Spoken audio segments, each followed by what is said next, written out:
What's going on, people, and welcome to Mando's Football. You are here with Guni for a transfer video that I've been promising you for like a week now, but it is finally here. It's taken me some time because while I was making this video, I was learning a new software at the same time. So, you know, when you're new at stuff, you are a little bit slower, you are taking things in, but now that I'm getting used to it, hopefully I can start putting out videos a lot more quicker with these new little additions. But big up to everybody that has tuned in. If you are new to the platform, please make sure you hit that subscribe button, leave your thoughts down there in the comments as well, and smash a like. Also hit that notification bell so you know when the videos are coming out.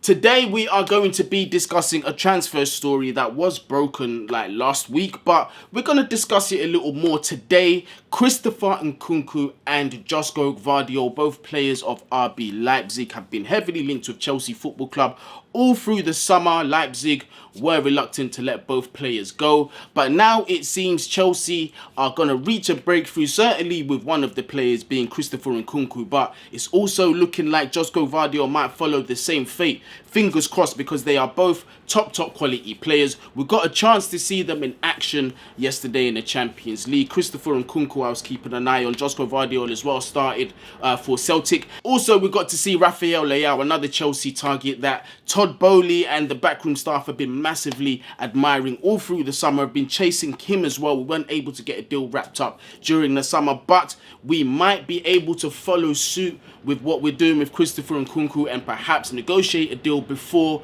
the January transfer window to perhaps maybe get him in the summer. Who knows? Let's see what happens there. But we did get to see a cameo of all three of them. But we're going to start off with none other than Christopher Nkunku, the RB Leipzig sensation, the brilliant forward who's been pulling up trees over there in the Bundesliga. Got to see him in action last night against Celtic as well. I thought he was brilliant. You know, some of the link-up play that we got to see, technically he's so gifted as well.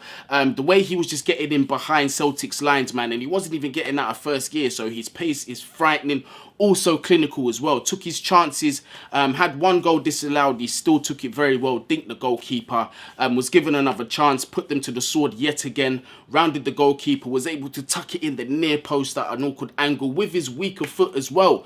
Also as well, some of the link-up plays, the cheeky little back heels that he was doing to, you know, break the defensive lines and play his teammates in, the assist that he got as well for the pre-assist you should call it, for the third goal. Fair play to Samarkand, and that was a brilliant first time cross as well. But you know, that long ball straight to Samarkand, who put in a beautiful volleyed cross, laid it on a plate for Andre Silva to make it 3-1. But Leipzig were running riot last night, so fair play to them. But Christopher Nkunku was definitely at the epicenter of all of that. 24-year-old Frenchman has 148 appearances for RB Leipzig, 54 goals, 48 assists, and it's going to be a rumoured transfer fee of around 60 million euros for the move from RB Leipzig to Chelsea Football Club. I'm very excited about this signing because as a forward, he is very well-rounded, an exceptionally technical player, excellent with the ball at his feet as well, has blistering pace, intelligent movement as well, a clinical finisher. As you can see, his record is not a joke, man, over there in the Bundesliga. He has been putting them away for fun. Yes, I know some of us are getting PTSD from Bundesliga tax, as some of us like to call it. Timo Werner, Kai Havertz has had his struggles. Not that Kai Havertz has been terrible. Neither of them were terrible, to be honest with you. Timo Werner was part of that run-up towards the Champions League win, as was Kai Havertz.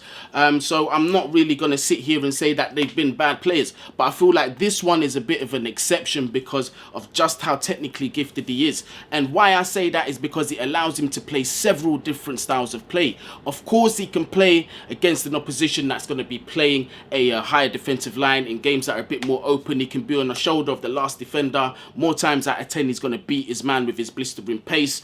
But he can also play low blocks. He can play very well with his back to goal. He's excellent at bringing players in. Is a very instinctive player as well. Likes to play those tricky little 1-2 flicks. You know, those moves that just catch defenders off guard and just breaks lines to allow players to just run in behind and just get opportunities, one-on-ones with the goalkeepers. He's that guy, man. And I feel it's really going to help out Kai Havertz, somebody who I feel is better with that type of football. You know, the quick touches and moving into space.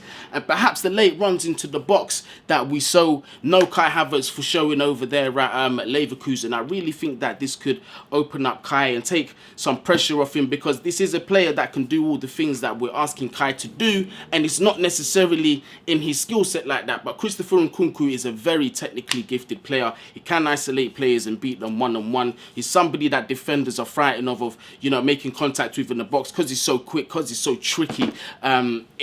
You don't want to touch him in the box because you're just going to risk giving away penalties. So this is a player that's definitely going to be dragging defenders towards his side and opening up space for others. Something that we have missed since, you know, the days of Eden Hazard. Now, I'm not saying that he's as good as, but it's a trait that we have missed. You know, Hazard was so good at just, you know, roaming around that space. And because he was such a threat, defenders just used to be drawn to him, 2-3 of them at a time. That just used to open up space for other players. I feel like Christopher Nkunku can have a similar type of effect on this team. But I'm very excited about this signing. Todd Boehly, man, look, and the fact that we're going for these guys while nobody else is doing business, I think it's really good, because now you're just potentially eliminating the competition during, you know, what you're getting during the summer transfer markets and during January, because this is a player that several clubs during like the opening windows are going to be going in for, and that's going to create problems such as, you know, raising the wages going up sky high and that. So to go for him when other teams are more focused on football, you know, which is something that we're doing too, but like, you know, Todd Boehly is very active, focusing on trying to get the top targets in, and what a better time to do it when there's not really any competition for the player at the minute. So it's good that we're looking to wrap this up early. Fabrizio Romano did tweet about the Christopher Nkunku situation on the 2nd of October, where he said, Christopher Nkunku deal. Chelsea will try to negotiate on the fee with Leipzig. It's the priority. Triggering €60 million release clause is alternative option. Nkunku has already received Chelsea's contract bid. He'd be happy to accept, as reported days ago, up to the clubs. Also, another tweet on the 4th of October, quoted here by our good friend Simon Phillips. Chelsea are on the way to reaching an agreement with RB Leipzig for different structure of the deal and not triggering the release clause in June. This has always been the plan. It's all good on Nkunku's side, contract and medical, as you can see there, quoting Fabrizio Romano. Maybe over the next few days we might get that here we go from Fabrizio Romano and an official announcement from the Chelsea website. But at the minute, we're definitely in the driving seat for this player.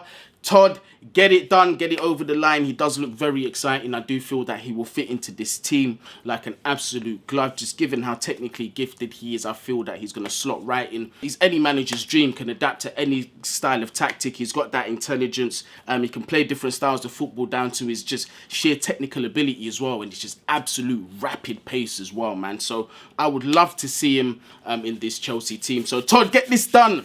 Get this done. Another player that we have been strongly linked with over at RB Leipzig is Joško Gvardiol. Yes, the young Croatian centre-back. 20 years old, has made 56 appearances for RB Leipzig, has scored 2 goals and 4 assists. Not that it really matters for a centre-back, but hey, just thought I'd throw that in there anyway, do you know what I mean?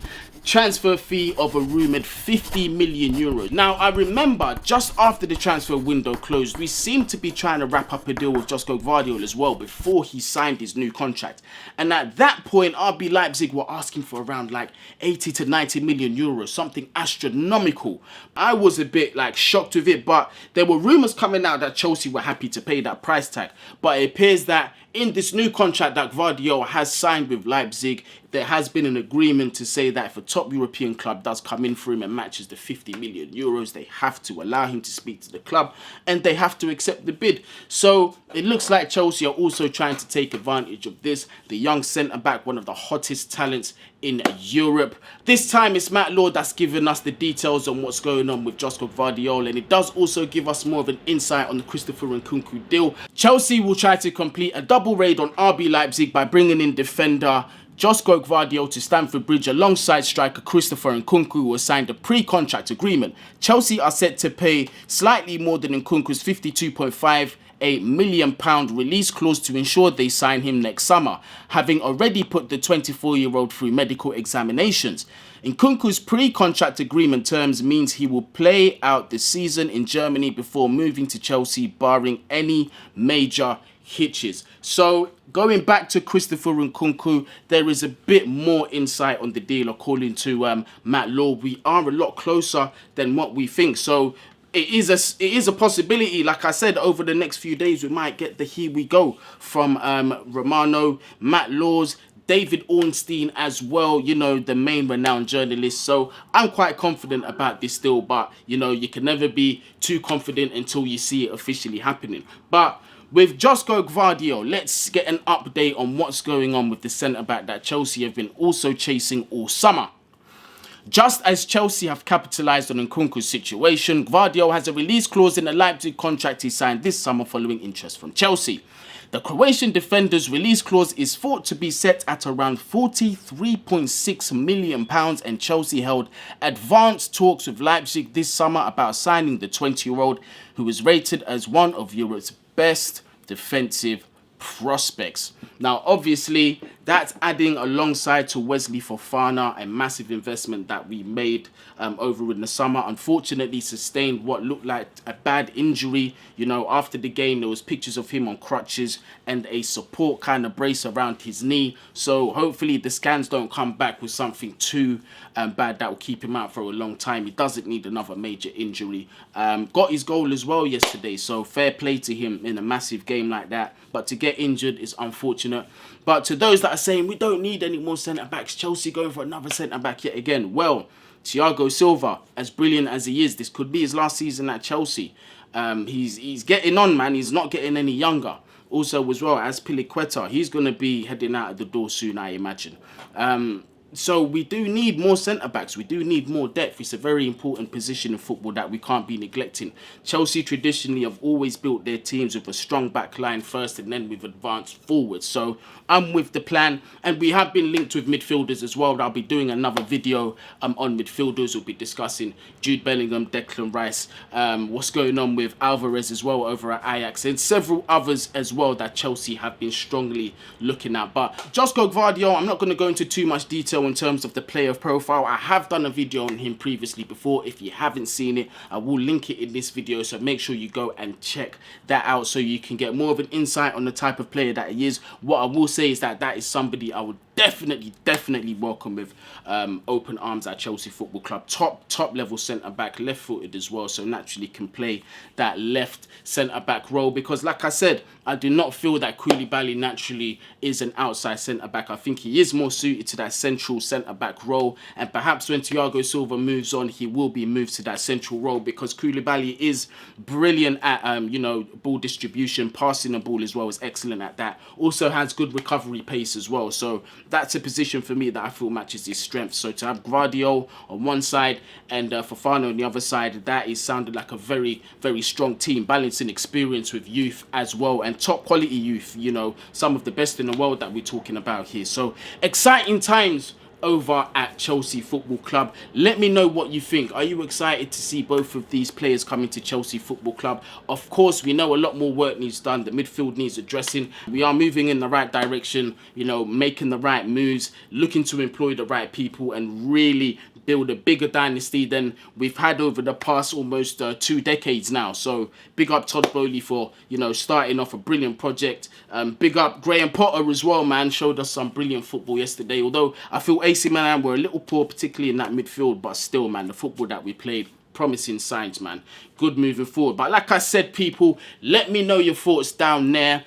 Smash the like button as well. Subscribe to the channel if you are new, and hit the notification bell so you know when these videos will be coming out, man.